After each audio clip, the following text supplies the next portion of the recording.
జనసేనాని AP deputy CM Pawan కళ్యాణ్కి తన వదినమ్మ ఓ స్పెషల్ గిఫ్ట్ ఇచ్చారు. సురేఖ ఇచ్చిన గిఫ్టును చూపిస్తూ మెగాస్టార్ చిరంజీవి షేర్ చేసిన వీడియో అందరినీ ఆకట్టుకుంటుంది. ప్రస్తుతం ఈ వీడియో ట్విట్టర్ను ఊపేస్తుంది. ఫ్యామిలీ అంటే ఇలా ఉండాలని, ఇంత మంచి కుటుంబంలో తాను పుట్టినందుకు జెలసీగా ఉందంటూ నెటిజన్లు కామెంట్ చేస్తున్నారు.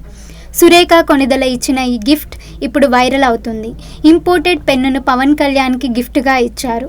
ఇక ఆ పెన్నుతోనే పవన్ కళ్యాణ్ సంతకాలు పెట్టేలా కనిపిస్తున్నాడు. జనసేనాని అద్భుత విజయం సాధించిన ఇంటికి వచ్చిన తరుణంలో మెగా ఫ్యామిలీ ఏర్పాటు చేసిన స్వాగత సత్కారాల కార్యక్రమాలు, నాడు పవన్ కళ్యాణ్ తన అన్న వదినలు, అమ్మ, కుటుంబంపై ఉన్న ప్రేమను చూపించిన తీరుకు అంతా ఫిదా అయ్యారు. ఏకంగా ప్రధాని మోదీ సైతం ఆ వీడియోను చూసి ఫిదా అయ్యారంట. కుటుంబం అంటే ఇలా ఉండాలని, ఆచార సాంప్రదాయాలను కాపాడుతున్నారని, మీ అన్నాదమ్ముల్ని చూస్తే గర్వంగా ఉందంటూ మోదీ అన్నారని చిరు వేసిన పోస్ట్ ఎంతగానో వైరల్ అవుతుంది. అన్నకు, వదినమ్మకు, అమ్మకు సాష్టాంగ నమస్కారం చేయడం, కాళ్ళ మీద పడి ఆశీర్వాదం తీసుకోవడంతో పవన్ కళ్యాణ్కి తన మనసులో వారి పట్ల ఉన్న గౌరవం, ప్రేమకు నిదర్శనమని అంతా ప్రశంసించారు.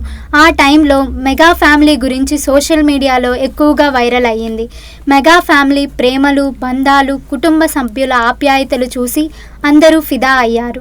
ఇప్పుడు మరోసారి ఇలా చిరంజీవి షేర్ చేసిన వీడియోతో మెగా ఫ్యామిలీ గొప్పతనంపై చర్చలు జరుగుతున్నాయి. వదినమ్మ ఇచ్చిన బహుమతిని చూసి పవన్ కళ్యాణ్ మురిసిపోవడం, చిరంజీవి తన తమ్ముడికి విష్ అందించడం చూసి అభిమానులు ఖుషి అవుతున్నారు. చిరు ట్వీట్ కింద ఉన్న కామెంట్లను చూస్తే మెగా ఫ్యామిలీకి ఉన్న విలువేంటో తెలుస్తుంది. ఇంతకీ ఆ పెన్ కాస్ట్ ఎంతంటే అక్షరాల 3 లక్షలకు పైగా ఉంటుందని అంచనా.